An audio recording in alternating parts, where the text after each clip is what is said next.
Chapter 62. Talby piloted the SV-52 out of the cargo bay with a few expert attitude thruster burns. The craft glided through the open hatch, rotated, and began heading into the Kuiper. A quick glance at the rear cam showed Mira, the huge ship kilometers away from him now, still hanging in space like a harbinger, its shadowy form nearly bereft of detail. Black had marked the known location of the skiff on his HUD. Finding it would be easy enough, but the beacon? Unless it was spitting out radiation or some other wavelength they could detect. Good luck. Talby chuckled with a sour expression. Unless it goes off again. That would be one good way to find it. It just detonates, spews another burst of, "Hey, we're over here!" to every exosolar lifeform near Sol, and we'll know exactly where it is. The running monologue in his head wasn't productive, and he knew it. They had to inspect the skiff's remains before they even worried about the beacon. For all they knew, the damn thing was still attached to the Atmos steel. However low the likelihood, it had to be the first check. Wind hung on the starboard side like a barnacle. Murdoch did the same on the port side. The two Marines, dressed in their heavily shielded anti-rad suits, wouldn't be able to do jack shit if there was real combat. The suits didn't have the usual HUD or block interface built into the standard issue SFMC combat model. They had rifles mag-locked to their backs, but aiming and shooting would definitely be more difficult. Once he was 50 meters from S&R Black, he opened the throttle and the SV-52 quickly accelerated. Black had narrowed down the skiff's location by using multiple radiation scans. While the AI claimed the skiff had at first been lit up like a star, the radioactive decay seemed to have slowed. With each successive scan, the signal weakened. "Black, why is it diminishing?" Talby asked over a private channel. The AI paused. "Lieutenant, there are 3 probable explanations. One being the radiation is of a short half-life and it's quickly dissipating. Another is that the beacon's radiation is something we've never seen before." "And the third?" "The third," Black said, "is that an exosolar life form is consuming the radiation as we suspected they did on Mira." He didn't bother responding to that. Black updated his HUD with the latest scan information, and while the target was still moving at 60 meters per second, his trajectory had changed slightly. An unpowered object moving through space, unless affected by the gravity of other bodies or other celestial phenomena, should keep moving on the same course. Something had caused that effect. Something they didn't know about. Talby reflexively tightened his fingers on the controls. "Wendt, Murdoch, I'm going to start the acceleration. Make sure you're watching for debris." "Aye, sir," the 2 Marines said. "Sir?" Copenhaver said. "You want me watching ahead or behind?" "Both," Talby said. "Keep that cannon cam moving. I want to know if we have any pursuers or attackers." "Aye, sir." So far, nothing from Mira had ventured away to follow S&R Black. That meant they would more than likely leave the SV-52 alone, at least for now. If the damn thing went off again, he wasn't sure that would be the case. But the fact none of the creatures even reacted when it last fired left him wondering what was going on. Black thought that maybe Mira contained enough residual radiation to keep the exosolar lifeforms from leaving. Considering several large packs of creatures, different from either the pinecones or the starfish, had descended upon Mira as though the ship itself was a beacon, he thought the AI might be onto something. The SV-52 reached 70 meters per second, and the target slowly moved closer. As they traveled through the shadowy belt, the SV-52's strong floodlights illuminating nothing, the comms remained silent. He felt as though the entire squad was holding their breaths. He knew he was. When the skiff was less than 200 meters away, he alerted the squad and slowed the craft. The skiff once more had changed trajectories, but again, not by much. The speed was still constant, though, which didn't make sense. If the slab of Atmos steel had collided with debris, or a large enough object to change its heading, the speed should have at least diminished. "Be ready for anything," Talby said. The Marines didn't reply. He hadn't expected them to. Shards of what he thought was Atmos steel glittered in the lights like metal rain. "Watch yourselves," Talby said. "Debris up ahead." With that in mind, he cut their speed with a hard burn, and the SV-52 slowed to 61 meters per second, about as low as he could go if he wanted to catch up in the next eon. Debris pinged off the canopy and rattled against the hull. Fortunately, the debris was traveling nearly as fast as they were, or it could have shred the barely armored rad suits. Once again, the void was granting him favors. He wondered how much longer that would last. Sir? Copenhaver called. I got visual. He flipped his HUD to the cannon cam. There in the distance, light glinting off its exposed undercarriage, the skiff, or what was left of it, tumbled through the Kuiper. He compared the target coordinates with the skiff. They didn't match. Copenhaver, you see anything else? No, sir. Just the skiff. Zoomed in, it looks like it suffered some major damage. Most of the finish is gone, and the ammo steel is peeled like a banana. He wished he had time to switch off the forward cams and focus on the object, or anything near it. Instead, he had to rely on Copenhaver for that while he made sure he didn't run the SV-52 into something else out here. Went, Murdoch, ready? Aye, sir, Went said. Murdoch echoed the reply in a weak, tremulous voice. I'm going to slow us down and match speed. Call out if you see something else. An excited parade of eyes replied, and he grinned in spite of himself. The adrenaline was pumping now, and all those little nannies were getting ready to pounce on the gland to make sure it had everything it needed to manufacture more. The desire for those moments to last forever, while at the same time wishing for them to end, warred against one another, coloring every image, every sound, every action. Talby unconsciously drew in a deep breath as the rush injected into his veins.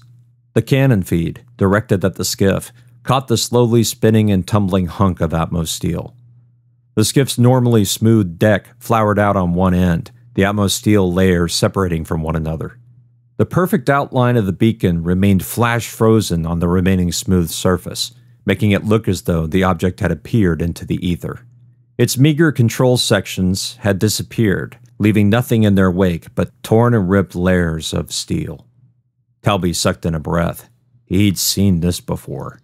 In the wake of the last hours of the brief but savage onslaught of battles all across the Martian ring, his ship had traveled through the wreckage of the first skirmish that kicked off the affair. 17 SFMC skiffs were lost, all annihilated by the nukes launched from inside the ring of detritus circling the planet. The fuckers had hidden them in the remains of the very industries they wished to destroy, or at least cow them once and for all. The rest of the war had been scavenge, salvage, anything to stay alive, while SFMC fought their way through the mess of true guerrilla warfare, the very first wave of which nearly destroyed the entire SFMC fleet. Talby had survived both the Mars Rebellion and the Satellite War, but somehow, being out here in the relative emptiness of the Kuiper Belt, finding this was even more disturbing. Their rad alarms should have been going apeshit, but the elevated radiation levels were barely in the yellow and well below the shielding of either suit type. He and Copenhaver enjoyed moral protection being inside a meter of Atmos steel surrounding their cabin, but the rad suits were just ticking between high green and low yellow. The rads necessary to cause the kind of damage the skiff had taken should have ravaged the rad suits instead of just warming them up. Whatever had caused the rads didn't have much of a duration. The nuked hunks of metal he'd seen in the Martian ring had tripped every single rad alarm on any ship that got near them, and that was hours and hours after the skirmish. In less than an hour, the rads from the beacon blast had dissipated to almost normal. Elevated, but normal.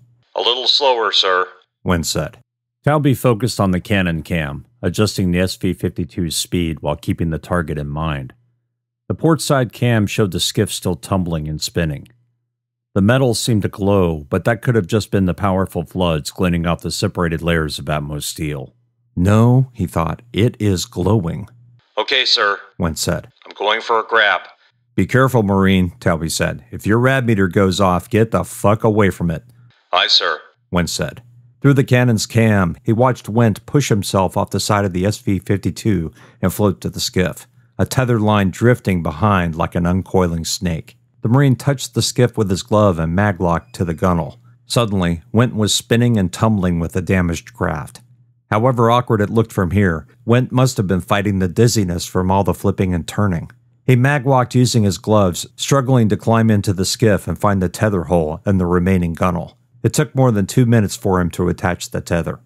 When he finally climbed out of the skiff, he returned to the SV-52 with a hand-over-hand glove walk across the moving and turning line. Sir, Went said.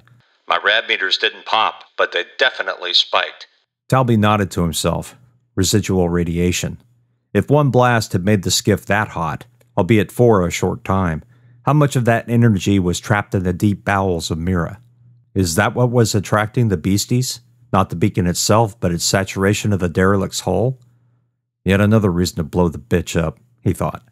Sir? Copenhaver said. The skiff is still spinning, but the rotating pins on the tether are compensating. Good, he said, without really feeling relieved. This was only part of the exercise, and now that they knew the beacon was no longer attached, it also seemed pointless. But they were low on materials. If Noble wanted to print a new skiff, or at least something they could use, they'd need all the Atmos steel they could get. He chuckled. They could always just blast Mira to pieces and take some small chunks to serve the same purpose. Then he thought of what they might be bringing back with them in the process, and stopped laughing. There was no telling what kind of hitchhikers they'd bring back with them. Did these creatures have parasites? Viruses? Some new bacteria that lived in their insides? Did they really want to find out the hard way that the things could infect human beings? Suddenly bringing this skiff back didn't sound too wise either. If they found the beacon, when they found the beacon, he'd bring up the issue of infection. Until then, it was just another concern to file away in the SEP portion of his mind. SEP, of course, standing for somebody else's problem. Went, you back on board and secure? Aye, sir. Went said. Nearly threw up on my helmet, but I'm good. Not surprised, Talby said. I believe Dickerson would call that being a rodeo clown. Went laughed. Aye, sir, I bet he would. We'll show him the cam recordings once we get him back. Get him back. Talby clicked his teeth together. Went had served with Dickerson for 2 years. From what the lieutenant had seen, the two men seemed to have instantly bonded, perhaps as strongly as Dickerson and Carb had. If we don't get him back, Talby thought, the company may never have morale again. Talby cut the SV-52's speed, and the tether's slack quickly disappeared. Hang on for a jolt, he yelled into the comms. 2 seconds later, the tether snapped taut. The thick Atmos steel composite line flexed to weather the strain, but the SV-52 still jerked and shuddered as though a great force had stopped it in its tracks. The skiff, the force of its movement mostly captured in the line's flexion, danced backward toward the SV-52 before rising above it in an arc. Talby sent a block command to the controls, and the tether line slowly ratcheted up the tension to bring the skiff into a stable position. The two craft traveled at 20 meters per second now, the skiff a mere 2 meters from the SV-52's aft. Talby exhaled a sigh. That was too damned close. The skiff could have flown back and smashed into the side and flattened one of his Marines. Well, he thought, that would have capped off a perfectly shitty day. With the skiff stabilized via the tow tether, he could relax a little. They had managed to accomplish step 1 of the mission. If only step 2 would be as simple as chasing down the equivalent of a flare floating in space. Okay, Marines, Talby said, doing his best to flush the unhelpful thoughts from his mind. Let's find this beacon. Sir? Murdoch said. Yes, Private? The young Marine breathed heavily into the mic, practically panting. Are the stars disappearing, or is it just me? Talby blinked. What are you? His voice died as he flipped to the starboard cam. Sure enough, the darkness of space seemed darker. The floodlights still painting the skiff's tumbling form appeared to dim as though they were losing power. Oh shit, Wentz said. Sir, we saw this when we got the beacon off Mira. Excitement warred with fear in his guts. Everybody look for it. If you saw that phenomenon before, the beacon is probably near us. The comms fell silent as everyone studied the cam feeds. Went and Murdoch's helmet cams bounced and flowed as they scoured the space around them for signs of the strange device. Copenhaver spun the cannon in a slow 360-degree arc to cover as much area as she could. Talby was flipping between the fore and port camera when Murdoch yelled, I see it! A marker appeared on Talby's HUD. The beacon, at least Murdoch thought it was the beacon, tumbled and spun some 50 meters away. The force of the explosion must have knocked it from the skiff, changing its trajectory and speed. All they had to do was wait for it to catch up. Although that wasn't quite true either. It had somehow ended up at a negative vector from the skiff's position, and now it was floating by them far below the SV-52's belly and heading further away every second. Copenhaver, don't lose that goddamn thing. Keep yourself zoomed in. Murdoch, Went, keep your heads on a swivel. Aye, sir. The replies rang back. Talby used his block to calculate trajectory and relative distance. Whatever it wasn't showing up on radar or as a radiation source. But that had to be the beacon, didn't it? With another command, he tightened the tow tether until the skiff mag-locked to the SV-52's aft. He fed the program to the nav and fired the thrusters. The SV-52 handled like a bucking bronco rather than a glider on ice. With the skiff practically part of the SV-52, the thruster controls were more sluggish than usual, resulting in both craft wobbling in space. After a few more seconds, he managed to compensate for the additional mass and acclimated to the controls. He hoped he wouldn't have to take evasive action anytime soon. Even a G of acceleration might be enough to break the maglock between the skiff and the SV-52. The support craft was made to tow skiffs and other damaged vehicles, but that didn't mean it was meant to happen during combat.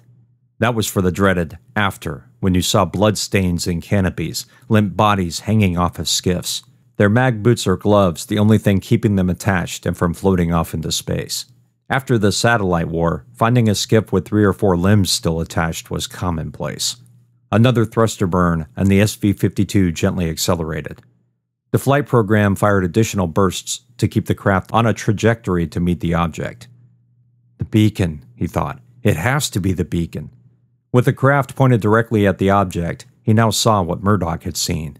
Distant starlight wavered, disappeared, and reappeared as the shimmering object made its way through the twilight. An interference field? He wondered. The beacon was surely designed by a superior intelligence, a sentient life form capable of creating a device that could travel through the universe for millennia, its power source strong enough to nearly destroy Mira, not to mention wipe out an SFMC skiff. That kind of power couldn't possibly lie in an object so small, yet it did. Talby watched the starlight dramatically flicker, disappear, and return. With each meter the SV-52 traveled, the more obvious the shimmer became. Space itself seemed to waver as though waves of darkness pulsed from something hidden, something they couldn't see. But he could see it. The floodlights finally managed to break through the eerie darkness, although the illumination was so dim it might as well have been from a candle. The beacon appeared as little more than the outline of a dark silver polyhedron, tumbling through space like a strange die rolled by an angry god. Eyes still focused on the shape, he brought the SV-52 alongside the beacon. As the craft closed the distance to the object, the floodlights further dimmed. Static lines appeared on his HUD, and the displays blinked out twice before returning. His HUD lit up with radiation warnings, although the rad count was still well within tolerance, especially for Winton Murdoch. "Okay, Copenhaver, you're on net duty. Let's grab it and get the hell out of here." "Aye, sir," she said. Talby brought the SV-52 a little closer, and the rad count immediately elevated to yellow and continued rising. He flipped to the Canon cam and saw Copenhaver lining up the shot. Although it should have been an easy net and grab, the shimmering and waving space around the beacon made it difficult to target. Copenhaver sighed into the mic, took a deep breath, and fired the net. The outmost steel net flew true and collapsed around the beacon. Another radiation alert hit his HUD. The beacon was producing more rads now. "Success, sir," Copenhaver said. "Okay," Talby said. "Private, don't bring that thing any closer to us. Went, keep an eye on the net. Whatever you do, don't get close to the beacon. That goes for you too, Murdoch." A chorus of affirmatives filled his ears. "Now the hard part," he said aloud. Using the side cam, he judged how far the beacon would sway in the net once it began changing speed. When he was sure he wouldn't slingshot the net hard enough for it to bounce back at the craft, he nudged the rear thrusters. A few hits on the attitude jets, and the SV-52 rotated to face S&R Black. The SV-52 was still flying away from the ship, but now that he had the net behind him, he could accelerate. He didn't waste time. After warning his Marines, he punched the rear thrusters for a 2-second burn. The SV-52 slowed, halted for an instant, and began picking up speed in the opposite direction. "Talby to Dunn." "Go ahead." "Sir, we have the beacon. The rad count is out of the normal range, but still not lethal. However, I don't think I want to bring this thing into the cargo bay." "Copy, Talby. Agreed. Noble?" "Aye, sir." Dunn paused for the briefest instant as though he were considering multiple courses of action. Could you get the sled out of the cargo bay? Noble chuckled. I have 2 Marines here that need something to do. Talby couldn't help but smile. He imagined both Karb and Kalimura were more than a little pissed off they weren't out here. Even as injured as the 2 Marines were, the pair would jump at the chance to do something besides sit it all out. Good, Dunn said. The captain's voice had no warmth or mirth in it, and the deadpan delivery left Talby a little concerned. Dunn would have normally sounded happy, or at least relieved. Instead, he sounded clipped and short, a good sign that something had gone very, very wrong, but he wasn't yet willing to share it. Noble, get the sled out there. Have it tethered on our belly, but I want it a good 15 meters from the hull. Understood? Aye, sir. The joviality had left Noble's voice. He had obviously picked up the same vibe Talby had. I'll handle it. What's your ETA, Talby? 2 minutes, sir. Understood, Dunn said. Let's make it happen, Marines. Time's wasting. You mean our chances to recover Dickerson are thinning, Talby thought. Or our chances of getting the hell out of here. At least they had the beacon now, and none of his squad had suffered injury. That was something. Now all they had to do, a proximity alert hit his HUD. A group of red triangles appeared before his eyes. 3 more objects were making their way to Mira, and the new arrivals were going to fly very near S&R Black. Void wept, Talby muttered. Dunn's voice spoke over the private comms. You see them? Aye, sir, he said. What are they? The captain's breath hitched slightly. More of the same, we think, but these are larger than the last batch. They changing course at all? No, Dunn said. Making a beeline for Mira. With any luck, they'll pass right by us. Acknowledged, sir. Dunn paused for a moment. Get here as fast as you can. If they change course and get between you and us, do whatever you have to do to survive. If you have to cut the beacon or the skiff, do it. I'm not losing anyone else today. Understood, sir, Talby said. Good hunting, Lieutenant. Aye, sir. Talby out. The 3 markers on their HUD remained on their course. Good. He fired another thruster burn, and the SV-52 reached 45 meters per second. Just a few kilometers away, S&R Black looked like shadowy salvation, its running lights bravely blazing in the Kuiper's twilight. All right, Marines, he said over the squad comms. We have some company up ahead. Hopefully they'll ignore us, but in case they don't, be ready. With each passing second, S&R Black loomed larger, but so did the giant hulk behind it. Shapes flittered through the shadows near Mira, mere amorphous forms with no detail. They could have been starfish, pine cones, or whatever those new creatures were. Talby glared at the dead giant metal beast, willing it to disappear back to where it came and take all of its new friends with it. But that wasn't going to happen. A grin slowly spread across his face. Not yet, he thought. Not fucking yet. Another wave of static rolled across his HUD. A glance through the cams showed the skiff still attached and the netted beacon floating beneath it. A radiation alert pulsed for a few ticks before disappearing. The rad meters had spiked and then dropped, although the spike was still well within both the suit and shielding tolerance. One thing for sure, he wasn't bringing the beacon aboard S&R Black. No fucking way. Something flew past the canopy and disappeared, leaving his heart galloping in his chest. Anyone see that? Murdoch answered in a timid, shaking voice. Aye, sir, but I have no idea what it was. Copenhaver? Talby said. No, sir, she said. I didn't see anything. I'll scan. Do that, he said. Talby tried to focus his attention on flying the craft back to Black, but he couldn't help flipping through the cam feeds. Whatever that had been, it had been moving damned fast, maybe even faster than the creatures that had flown at Mira like a flock of alien birds. Got it, sir, Copenhaver said. 7 of them. She sounded both excited and terrified. They're huge! What's their speed? Talby asked. About 200 meters per second. They're damned fast. Where did they go, Private? She was silent for a moment.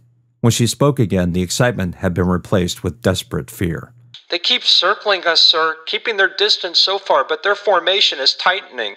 Went, Murdoch, do not shoot at those things unless they get close.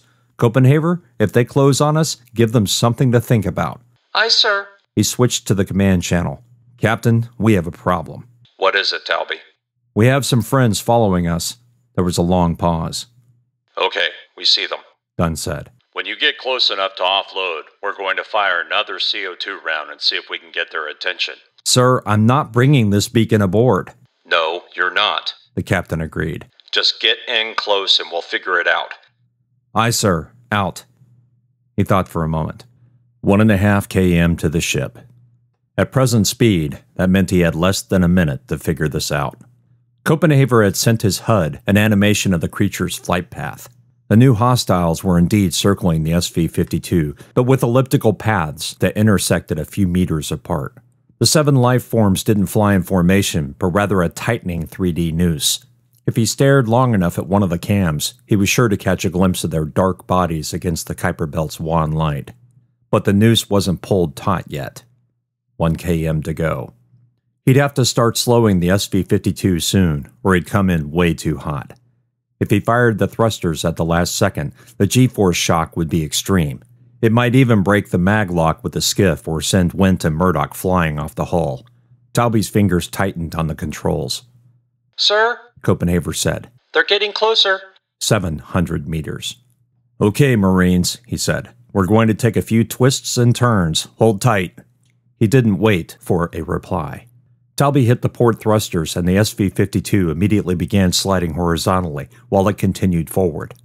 A touch of the belly thrusters, and they began to rise in relation to the ship. The creatures, if they wanted to keep their circling formation, would have to adjust or risk running right into the support craft. If not for the 2 Marines moored to the hull, he'd invite the bastards to try it. The 52 had survived multiple starfish attacks. He'd no doubt it would survive a tussle with these things, too. 600 meters, and he was off course.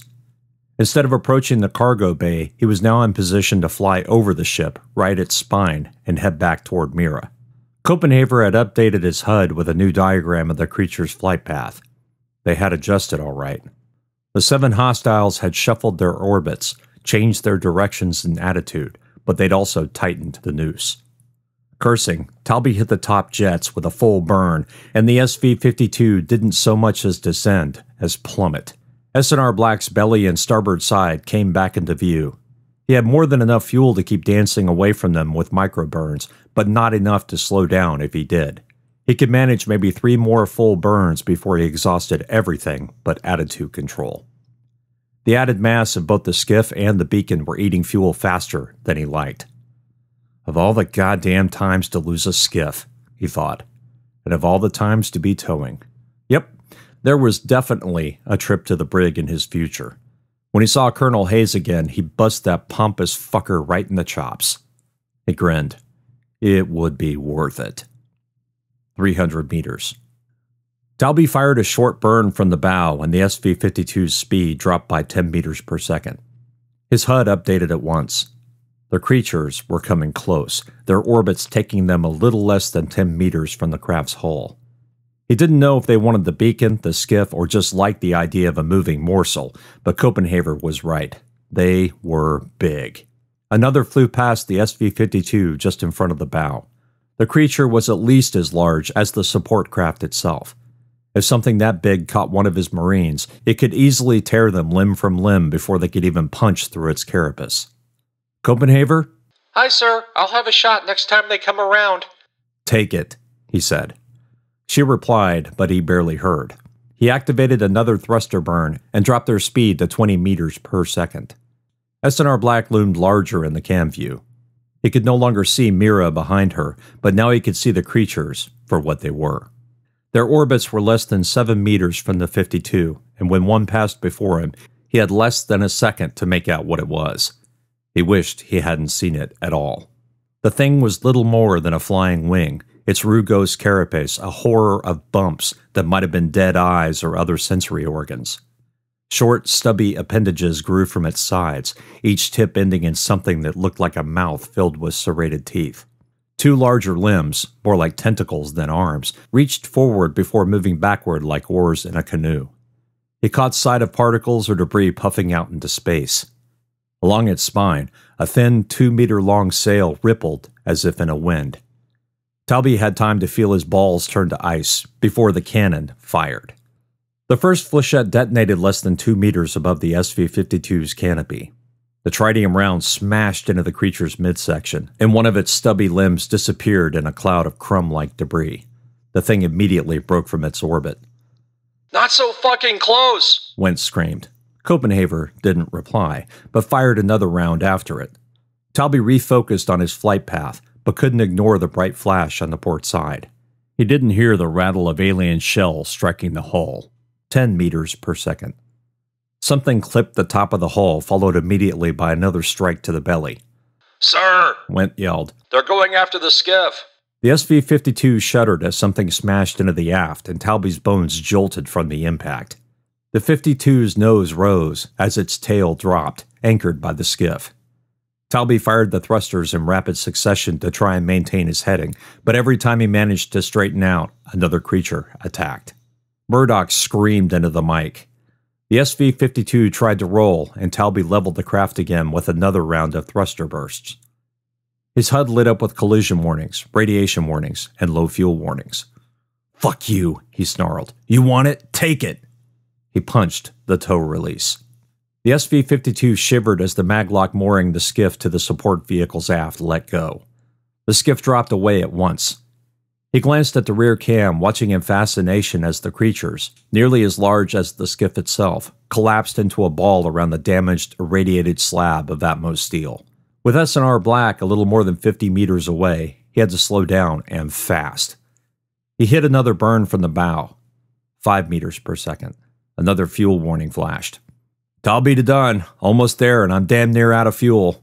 Copy, Dunn said. "We're getting the sled ready now." The sled, Talby thought. We're going to be sitting ducks while they get the damn thing set up. "Copenhaver?" Aye, sir? He grinned at the manic excitement in her voice. The woman had some bloodlust in her. He hoped she could keep it going. "We're going to have to provide some cover fire. Get ready." Aye, sir. Went, Murdoch, status? "Here and alive, sir." Went said.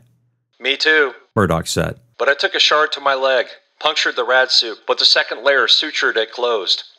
"Good," Talby said. "Hang on, we're almost there." The cargo bay doors opened and flooded the area with bright light. 2 backlit figures appeared. Kelly, Mora, and Carb were floating the sled out of the bay. He hoped like hell they had time to get the beacon into it. He didn't think they'd have another chance.